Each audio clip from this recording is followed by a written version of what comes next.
Seja bem-vindo a mais um episódio do nosso TempoCast. Para você que não conhece, o TempoCast é o podcast que ajuda você a planejar o seu futuro com mais planejamento, com mais protagonismo, com mais conteúdo.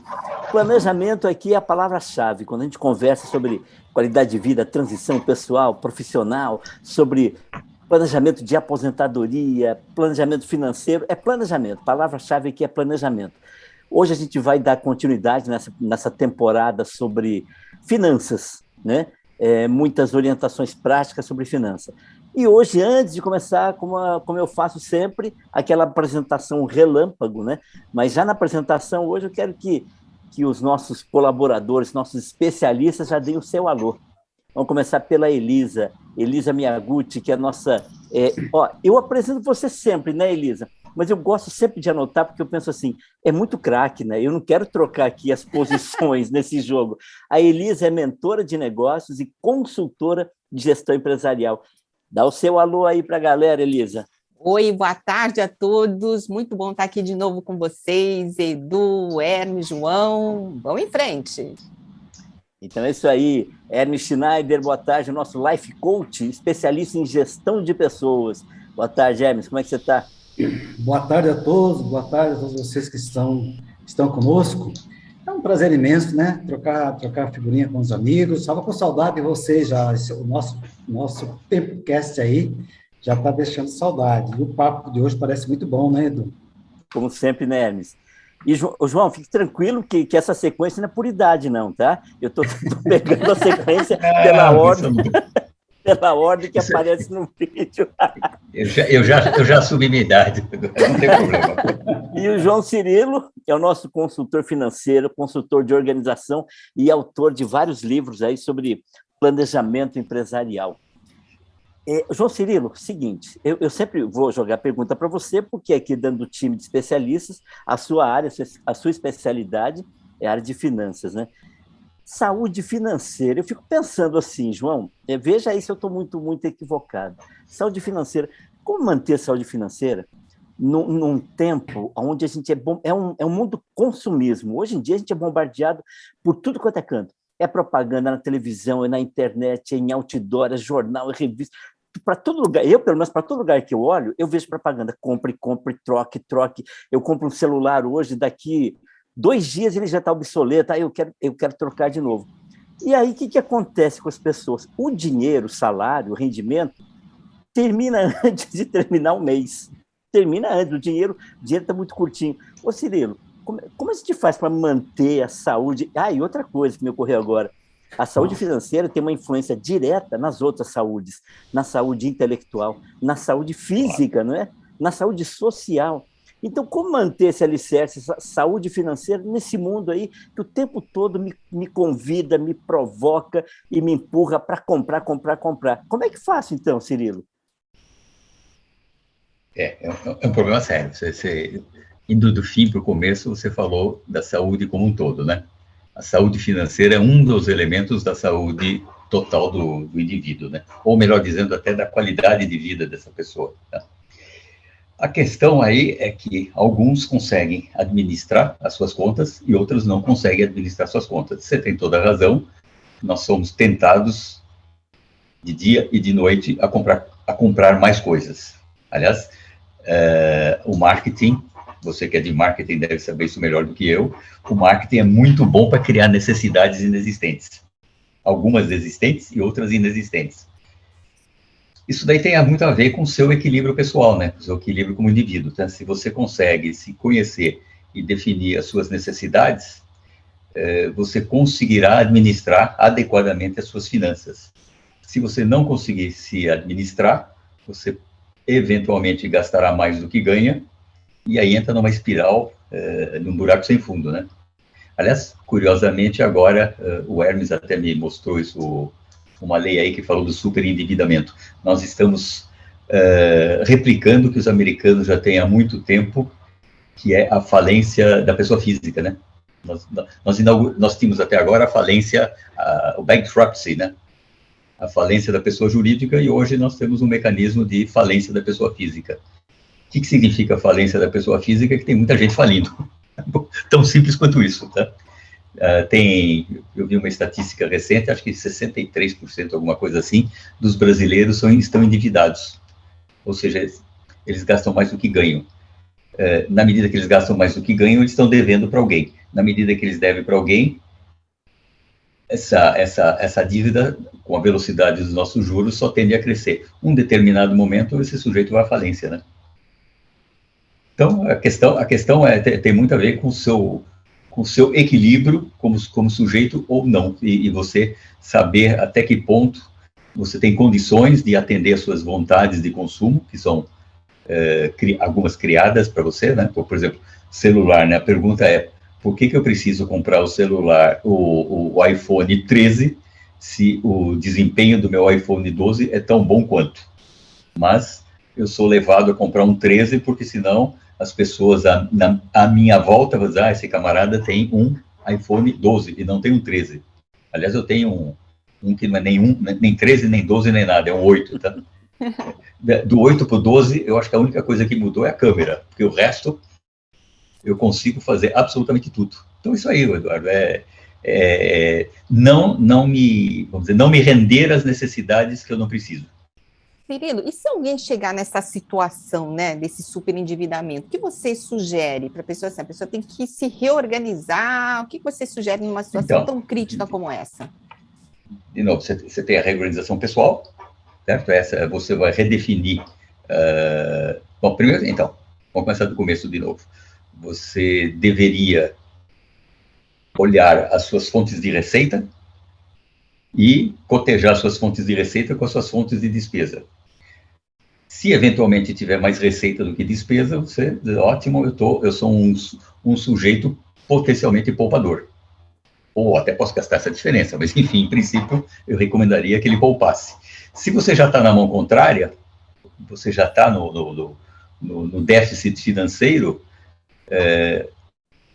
juridicamente, de vez em quando aparecem os leilões de dívida, certo? Então, os Serasas chamam as pessoas para renegociar, e agora nós temos uma oportunidade de fazer isso judicialmente ou nos conselhos de consumidor, tá? Então, dá para você juntar tudo. Só uma observação, isso serve para as despesas chamadas de despesa de consumo. Não serve nem para despesa de luxo e nem para crédito imobiliário. Ou seja, se você comprou um iate, não adianta dizer que você está falido porque você comprou um iate, porque isso daí não tem solução. Não terá. Na verdade, é uma ajuda às pessoas que se endividaram movidas por esse afã de consumir que o marketing nos traz, tá? Mas não é para... Não é uma panaceia, tá? Perfeito. Mas é isso aí. Infelizmente, é tão simples quanto isso. Olhar receita e despesa. É que nem economia doméstica, né? Em princípio, você não pode gastar mais do que ganha. Eu lembrei agora, João Cirilo, que funcionou para mim. Por exemplo, essa questão da gente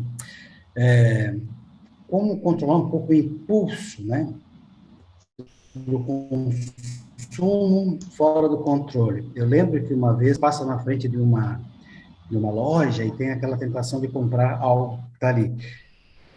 Funcionou, parece meia brincadeira, mas, por exemplo, não comprar na hora, né?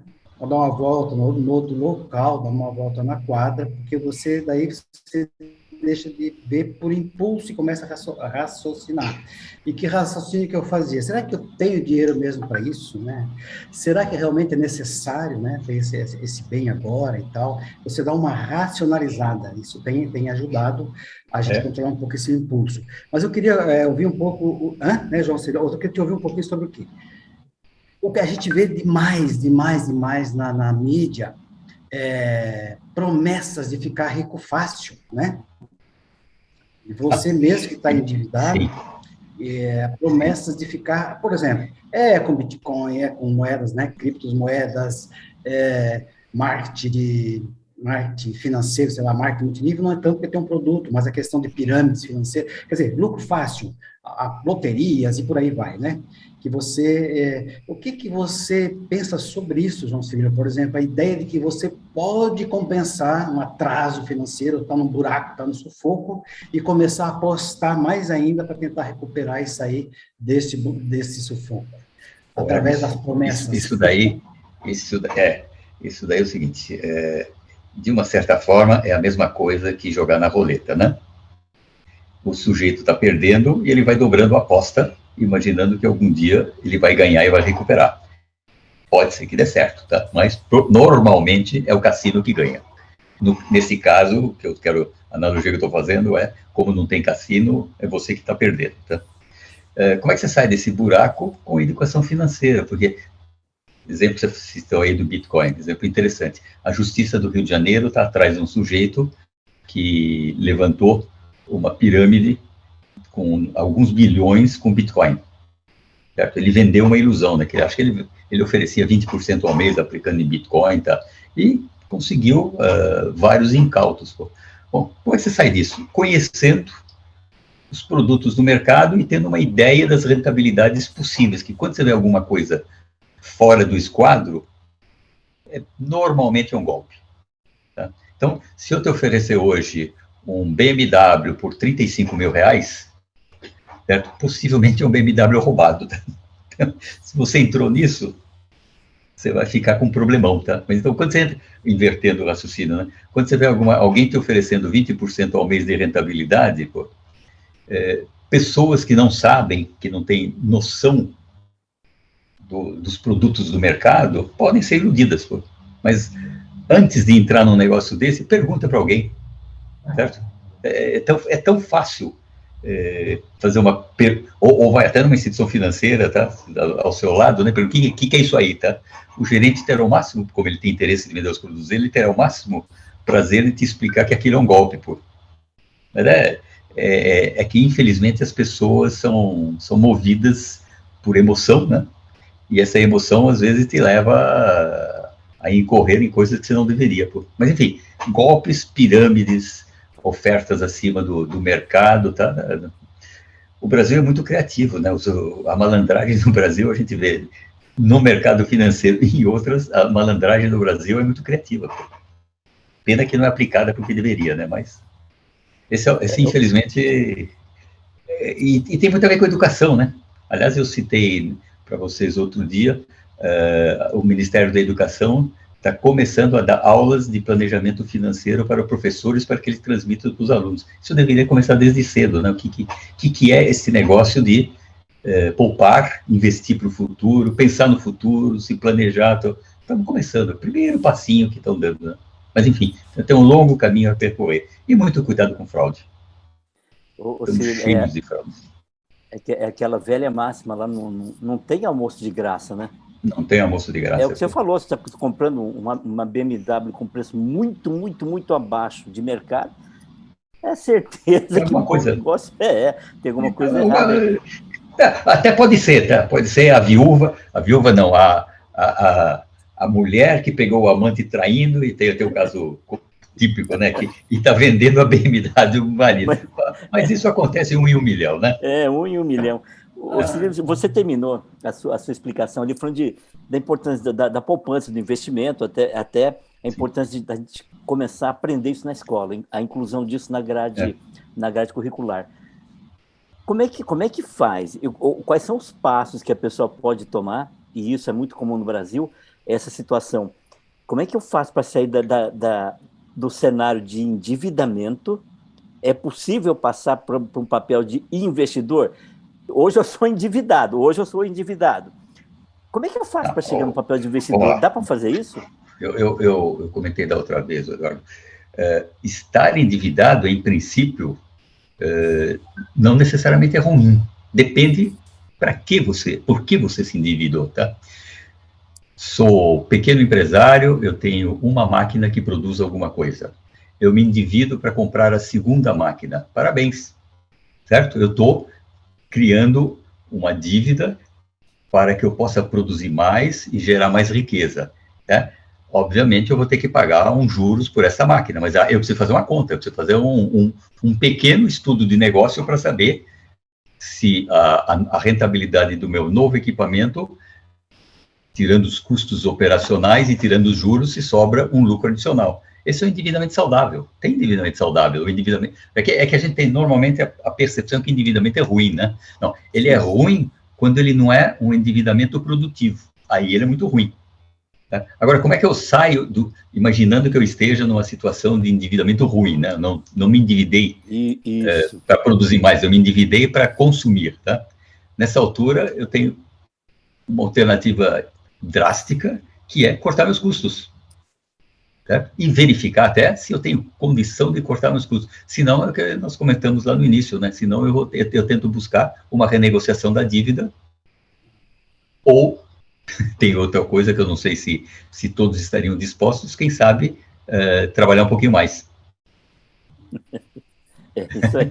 É outro jeito de gerar uma renda adicional, tá? Tem que mudar de emprego, talvez, buscar outro emprego. Tem que aumentar a receita, tá? Então, de novo, esse negócio é de uma simplicidade cristalina, né? A receita tem que ser maior que a despesa. Quando a despesa é maior que a receita, é o caminho para o fracasso. Pô. E o fracasso financeiro traz o fracasso familiar, né? Sim. Nunca vamos esquecer isso, tá? Traz o problema psicológico e traz o fracasso familiar. Ou seja, a questão é séria, tá? Infelizmente, nós precisamos desse negócio, desse vil metal, que é o dinheiro para sobreviver, para dar conforto para a família, para dar tranquilidade pessoal, nós precisamos disso. E no Paulo passa... Não, ia só completar que, infelizmente, nós estamos num momento difícil de desemprego, né? Isa, por favor. Sim. Então, isso, o que eu estou dizendo não é, digamos que não é fácil arrumar as soluções, né? Porque se tivéssemos com pleno emprego, né, com a demanda maior que a oferta, ficaria mais fácil, tá? Aí dá para trocar de emprego com tranquilidade. Hoje as pessoas estão se agarrando ao emprego porque, se acontecer alguma coisa, a chance dele arrumar outra colocação é complicada. Aliás, as médias de tempo de espera entre um emprego e outro hoje estão para mais de ano, né? É verdade. Então, precisa tomar muito cuidado com a gestão da sua vida pessoal. O brasileiro, ele tem uma índole empreendedora. Aliás, vamos chegar no mais básico. O sujeito que vende coisa na esquina da rua. É um pequeno empreendedor, certo? A cabeça dele é uma cabeça de empreendedor. Ele vende balinha, né? Ele compra balinha por R$1 e vende por R$2 lá, né? Ele está empreendendo. Sim. Com sobrevivência, defina do jeito que você quiser, tá? Mas ele está empreendendo. Ele inventou algum jeito criativo de se virar, pô. Então, e o brasileiro tem isso aí, tá? Nós temos uma criação de empresas muito grande. O problema é que, nessa criação da empresa, as pessoas detêm o domínio num determinado produto, mas muitas empresas acabam tendo problema porque eles não têm a gestão. Então, você tem o nosso pequeno empreendedor, ele tem um problema sério de gestão. Ele tem o seu produto, ele sabe fazer determinada coisa, mas ele não sabe administrar as finanças da empresa, ele não sabe administrar o pessoal da empresa. Tá? Então, ele tem, aliás, de novo, na empresa, acho que eu já comentei com vocês, né? Pessoa jurídica não existe, né? É feita de pessoas físicas. Sim. Pessoa jurídica é uma ficção, uma pura ficção. Pô. Mas o negócio em si, no core do negócio, o centro do negócio funciona, mas ele não tem a gestão do seu negócio. Pô. E aí criam-se muitas empresas, mas também fecham-se muitas empresas, tá? Perfeito. Agora, o que eu ia perguntar mesmo para você, resgatando um pouco o nosso papo passado, Cirilo, é que você falou sobre a questão do perfil da pessoa, né? Muitas pessoas também hoje estão buscando investir. Tem um dinheirinho guardado, não são pessoas endividadas e querem investir, querem fazer esse dinheiro render mais, né? E aí você até falou sobre o perfil, quem tem um perfil mais afeto a risco, menos. Aí eu queria que você voltasse um pouco a essa questão, né? Como buscar para alguém que tem lá um dinheirinho guardado, qual o melhor investimento? O que você sugere? Quais são os tipos de investimento, assim, de uma forma básica, para explicar para o pessoal? Tem duas categorias, Elisa, os com baixo risco, aliás, não, até 3, tá? Os com risco moderado e os com risco alto. Então, a primeira coisa que precisa fazer é saber onde você se encaixa. Certo? Você é um sujeito com perfil de risco baixo, eventualmente, você vai investir no produto mais típico do Brasil, que chama-se caderneta de poupança. O problema da caderneta de poupança é rendimento baixo. 70% do CDI. CDI é É a medida de troca de dinheiro entre instituições financeiras, até o certificado de depósito interfinanceiro. A poupança te dá 70% do CDI, ou seja, em teoria, né, e ainda você precisa olhar outra coisa, comparar isso com o índice de inflação, né? Se você pegar o rendimento real, se você descontar a inflação, de repente esse rendimento que você tem é abaixo da inflação, ou seja, você está, em termos de valor da tua moeda, você está perdendo dinheiro, tá? Muito bem, mas enfim, vou botar os riscos baixos. Aí você pode cair, vamos dar uma pequena subida, você pode ir nos riscos médios, os certificados de depósito bancário. Certificado de depósito bancário, esse daí vão te dar, em princípio, 110, 120, até 130 do CDI. Então, aí agora já começamos a ter, em teoria, um rendimento positivo. Uma vantagem, até R$250 mil, eles são garantidos pelo FGC, Fundo Garantidor de Crédito. Então, se a instituição financeira onde você aplicou, ela quebrar, não tem problema que o fundo te repõe o valor que você aplicou e mais o rendimento até aquele dia. E eles são rápidos nessa reposição, em 30 dias você recebe, tá? Então, em princípio, você não está correndo o risco da instituição financeira, tá? Vamos subir mais um degrauzinho, eu vou para fundos de investimento. Fundos de investimento, aliás, tem fundo de investimento de absolutamente tudo, tá? Mas vamos pegar os fundos multimercado. O que são os fundos multimercado? O nome próprio diz, são multimercados. São fundos que investem um pedaço das suas aplicações em diversos mercados. Aí ele faz uma composição entre riscos conservadores e riscos um pouco mais elevados. Se isto não der problema, certo? A rentabilidade disso é maior do que aqueles que você conhecia, que nós acabamos de ver, tá? Então, você está subindo um pouquinho. Você quer mais risco ainda? Invista no mercado acionário. Certo? Você vai ao mercado acionário, aí você vira, entre aspas, uma ação, ela é um pedacinho daquela empresa que você está comprando. Se aquela empresa vai bem, você vai bem junto, se a empresa vai mal, você vai mal junto. Ou seja, você vai receber uma parte da rentabilidade, do lucro líquido dessa empresa a título de dividendos. O problema é que o governo agora quer taxar o dividendo, né? Até este momento agora, o dividendo é isento, tá? Agora o governo está querendo taxar dividendo para fazer caixa. Mas, enfim, é um jeito de você ganhar mais. Você não quer investir no... desculpe cortar, mas você não quer investir numa... A pessoa física pode fazer qualquer um desses tipos de investimentos, né? Sim, mesmo sim. A Agora, pessoa assim, tem um limite, vamos supor, a pessoa tem, sei lá, R$5 mil. Então, ela aí, pode Elisa, investir? pode. Qual que é o limite? Poder pode. Só que você vai numa instituição financeira, por exemplo, vai dizer, cada produto, ele vai te dizer, tem um limite mínimo de investimento e um limite mínimo de tempo que você precisa ficar. Ou seja, invertendo a palavra, você tem uma carência, você dá uma ordem de resgate, ele vai dizer, eu vou te resgatar em 30 dias ou em 60 dias, tá? Ou em D1, tá? Dependendo do tipo de produto, ou em D0, melhor dizendo, dependendo do tipo de produto, tá? Então, cada produto tem as suas características próprias. De novo, temos que conhecer os tipos de produtos que melhor servem para o meu perfil. Ou, se você tem dificuldade, pergunta para alguém, certo? As instituições financeiras têm o máximo prazer de te orientar em todos esses produtos, porque eles estão vendendo produtos deles, tá? Ou você pergunta para alguém que possa ser o seu assessor particular. E aí, o último que eu estava indo, então... eu estava falando das empresas, você não é obrigado a investir numa só empresa, você pode comprar um fundo de renda variável, que tem dentro da sua carteira um monte de empresas, tá? Então, uma delas dá mais certo do que outra, mas no todo se espera que esse fundo de renda variável renda mais do que um certificado, por exemplo, tá? Obviamente, esses fundos, eles poderão, a tendência deles é serem mais equilibrados do que uma determinada empresa. Porque numa determinada empresa, você pode ganhar muito ou pode perder, dependendo do que aconteceu com o resultado dela. Na medida que você aplica em várias empresas ao mesmo tempo, você está de novo naquele conceito, eu estou diluindo o risco, né? Não ponha todos os ovos na mesma cesta, tá? Regra básica. Exatamente. E a última categoria onde você poderia aplicar, que isso não é recomendável para pessoas que não sejam experts, são os mercados derivativos. Você pode aplicar em mercado de câmbio, é só olhar o câmbio no Brasil para ver como ele flutua, que isso não é produto para amador, tá? Mas, enfim, são mercados onde você pode aplicar.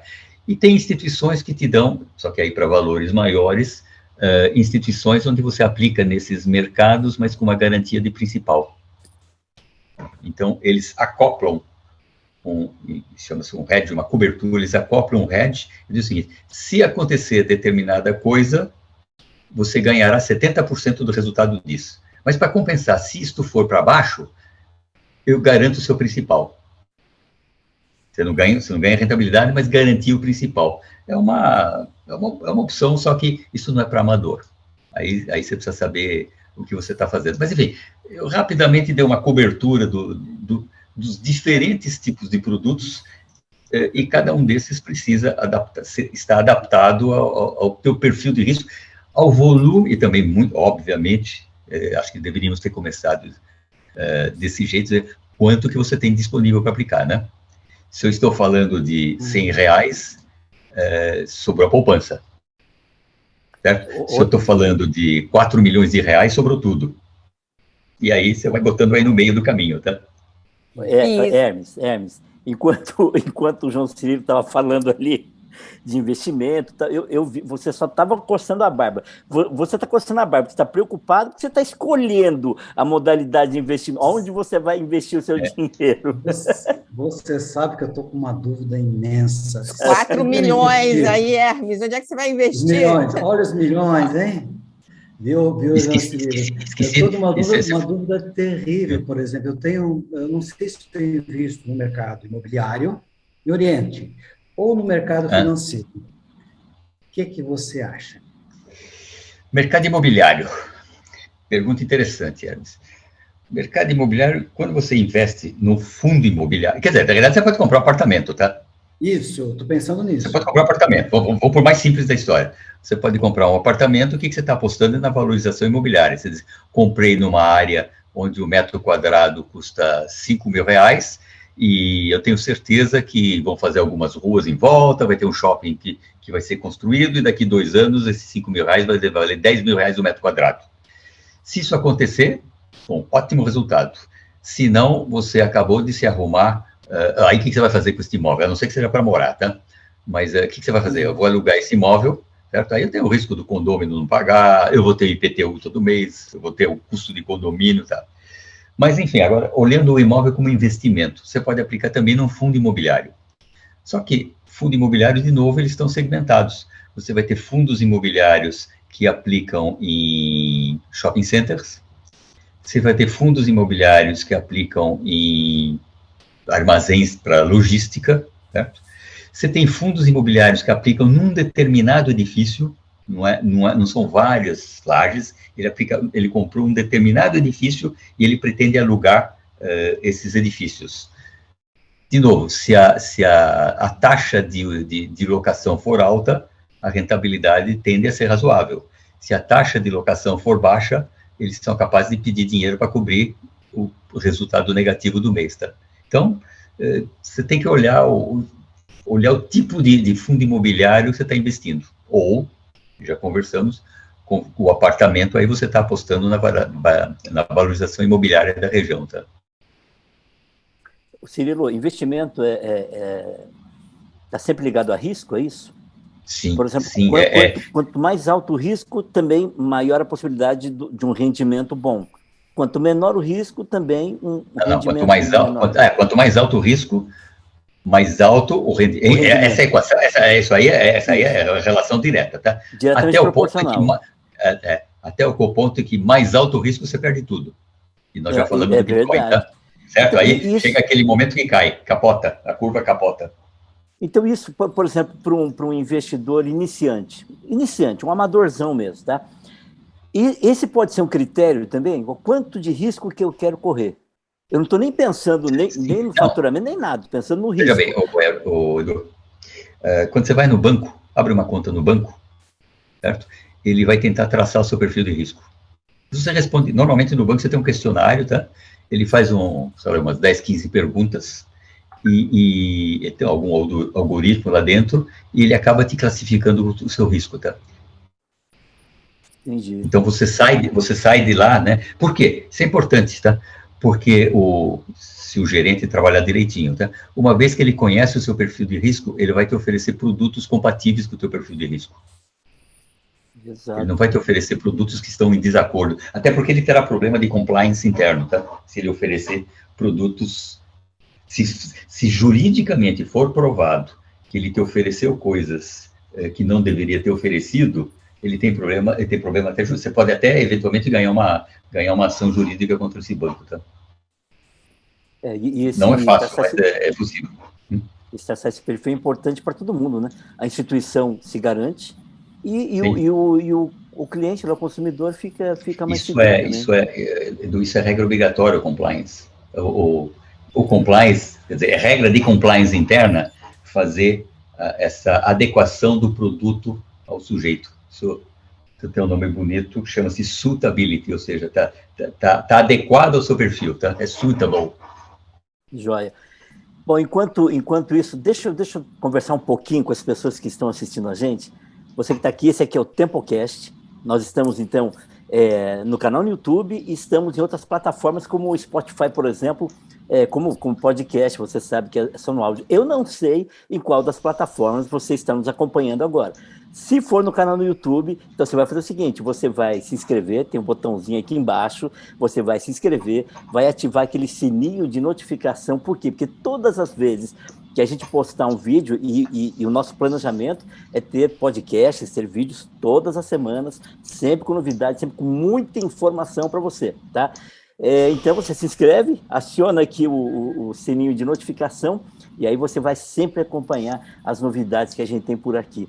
Hermes, você tem alguma dúvida? Porque eu sinto o Hermes preocupado, Cirilo. Eu não sei se em Hermes, é excesso de dinheiro para investir ou é a falta do dinheiro? Eu não sei. Mas, Cirilo, deixa eu voltar para um assunto que eu gosto bastante. Você falou aí que o brasileiro tem esse perfil de empreendedor, mas que, infelizmente, por conta da falta da gestão, esse ímpeto, essa primeira motivação, esse primeiro gás que ele vem, ele acaba perdendo por conta da falta de gestão.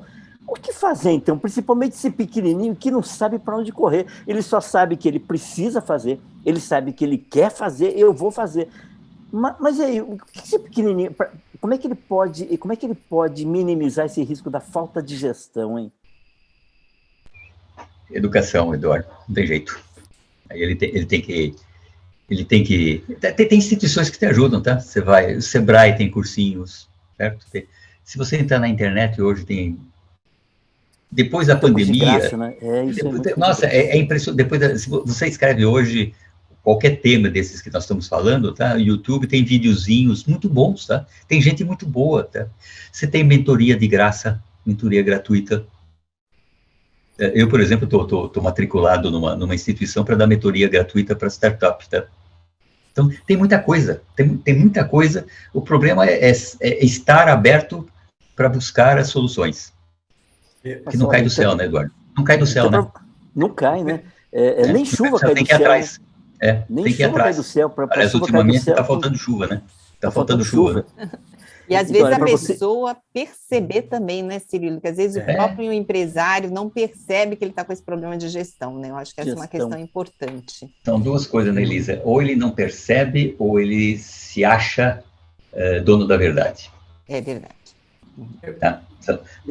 Tem que ter humildade para dizer quais são minhas competências e quais são as minhas lacunas. Certo? Reconhecer lacunas é difícil, né? Reconhecer falhas e lacunas em termos de personalidade é muito difícil, né? E isso vale para a personalidade e vale para a empresa, é igualzinho, tá? Aliás, de novo, empresa é feita de pessoas. É feita de pessoas físicas. Eu pensei aqui um pouco o seguinte, tem uma mentalidade, uma cultura também que não é muito a favor do investimento, né?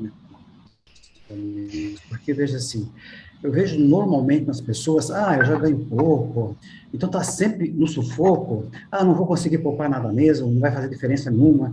E a lei dos números, né, José, que você sabe que às vezes aquele pouquinho que você poupa, aquela redução nas suas despesas, isso pode criar uma poupança importante, pequenininha, que você mostrou para nós, que você pode começar a investir com pouco. Então tem muita coisa a ver com mentalidade, que acha que eu não consigo, nunca vou sobrar dinheiro, nunca vou ter dinheiro, nunca vai sobrar nada.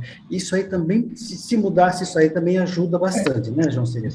Isso aí é educação. Hermes, a gente fala e volta para o ponto inicial. Educação. Não tem jeito. Então, para você que está nos acompanhando, você acabou de ter aí uma orientação prática e uma orientação importantíssima para você.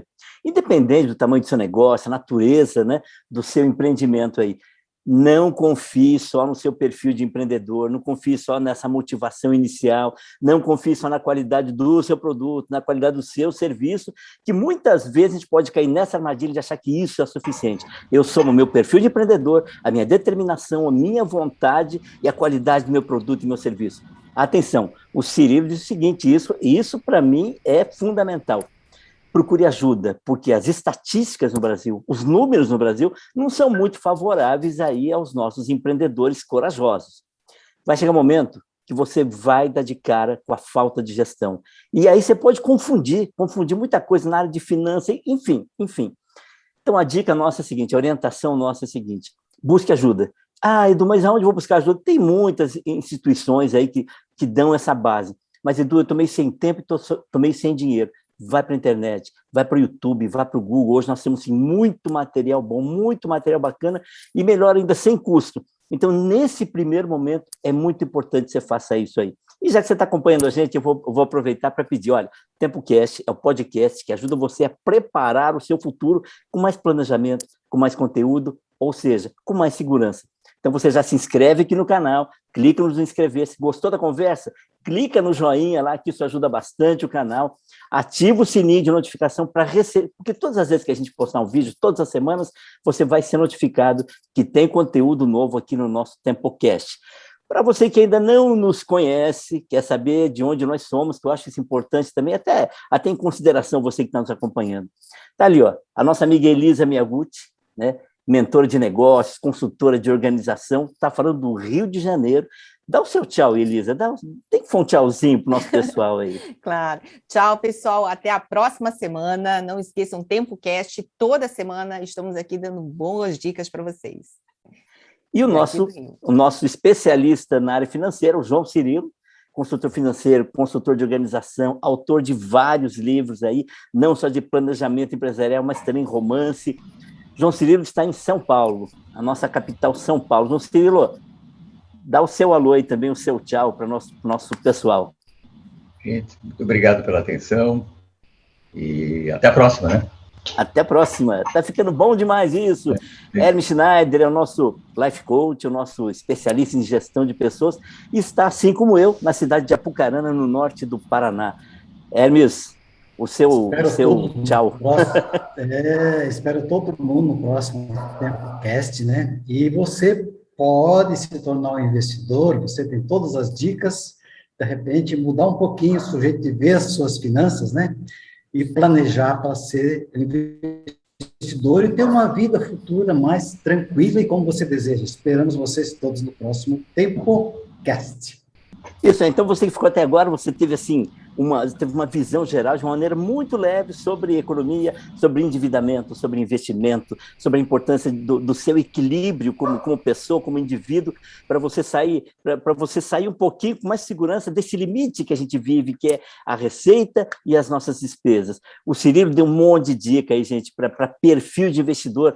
Ele foi desde o primeiro passo, que seria a poupança, aí ele foi lá para o top, que são os mercados de derivativos. Então é o seguinte, assista várias outras vezes aqui o nosso episódio, ou ouça várias outras vezes o nosso episódio, tenho certeza, todas as vezes que você assistir, todas as vezes que você ouvir esse nosso podcast, você vai sempre descobrir uma informação que vai ajudar, sim, na sua vida profissional, na sua carreira profissional, no seu planejamento de vida.